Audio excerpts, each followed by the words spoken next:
တစ္ဆာမရှိတဲ့သူနဲ့ကြုံခဲ့ရင်ဒီခုဖတ်ပြမဲ့အချက်၅ချက်လေးကအရန်ကိုသမှုရှိမှာပါနံပါတ်1အချက်ကပါလဲဆိုတော့ကျေးဇူးတင်ပါတဲ့အဲ့ဒီလူနဲ့တွေ့ခွင့်ရတဲ့အတွက်ကံကြမ္မာကြီးကိုကျေးဇူးတင်လိုက်ပါသူကြောင့်ကိုဘဝမှာနောက်တစ်ချိန်ပြန်ပြီးချစ်မိတဲ့အခါတေချာစဉ်းစားဆင်ခြင်တက်သွားပါလိမ့်မယ်နံပါတ်2ဒုတိယအချက်ကတော့အချစ်ကိုစိတ်မနာပါနဲ့တဲ့ထက်ချစ်ရမှာကိုကြောက်ပြီးရှောင်ဖ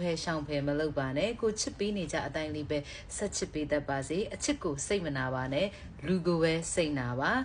နံပါတ်3တတိယချက်ကတော့ရင်ဆိုင်ပါလက်ခံပါတဲ့တခါတလေတစ်ဖက်လူကိုပေါ်တစ္ဆာမရှိတာကိုလက်မခံနိုင်ပဲတိရက်နဲ့မခွဲနိုင်လို့ဆက်ပေါင်းနေတာမျိုးဆက်ပြီးတော့ဆွဲထားနေတာမျိုးတွေမလုပ်ပါနဲ့ရဲကြီးရင်ဆိုင်ပါကိုဘက်ကချစ်နေသေးလို့မျက်စိစုံမိတ်ပြီးတီးမခံပါနဲ့အဲ့လိုကြုံရတဲ့အရာတွေအတွက်လက်ခံတတ်ဖို့ပြင်ဆင်ပါနံပါတ်4စထုထအချက်ကတော့ရုံထွက်ပါတဲ့အဲ့လိုအခြေအနေတွေနဲ့ကြုံလာရတဲ့အခါမှာရုံထွက်ရတဲ့တတိရှိဖို့လိုပါတယ်အကြာကြီးခံစားဖို့မထိုက်တန်တာမို့ကြာတဲ့လောက်မျက်ရည်တွေချပြီးတဲ့အခါခံစားတဲ့လောက်ခံစားပြီးတဲ့အခါအဲ့ဒီနေရာကနေရုံထွက်ပါခြေလန်းတစ်တွေအတွက်အစင်တစ်ဖြစ်နေပါစေ